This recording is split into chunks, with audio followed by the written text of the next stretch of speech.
महाभारत के युद्ध के बाद जहां पांडवों की विजय हुई, वहीं कुछ और भी घटित हुआ जो इतिहास में छुपा रहा।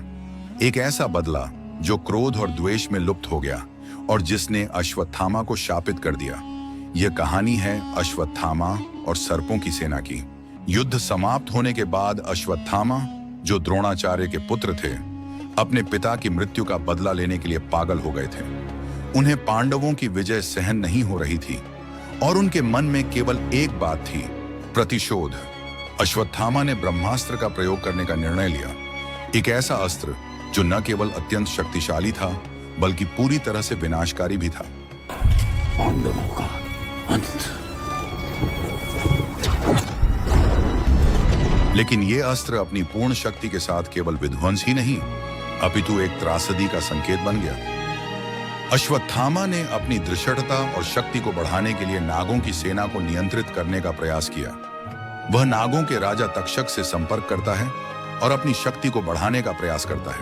अश्वत्थामा कहता है, हे तक्षक, तुम मेरी सेना में शामिल हो और पांडवों के वंश का विनाश करो। तक्षक कहता है, तुम्हारा उद्देश्य सही नहीं है अश्वत्थामा, हम तुम्हारी मदद नहीं कर सकते। लेकिन श्री कृष्ण ने अश्वत्थामा की कुकर्मों को देखा। उन्होंने उसकी शक्तियों को रोकने के लिए अपने दिव्य दर्शन का उपयोग किया।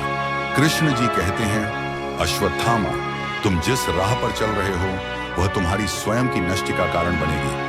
यह तुम्हारे कुकर्मों का परिणाम है। तुम इस युद्ध में भी हार चुके हो और अब तुम्हें शापित किया जाएगा। श्री कृष्ण ने अश्वत्थामा को एक भयंकर शाप दिया।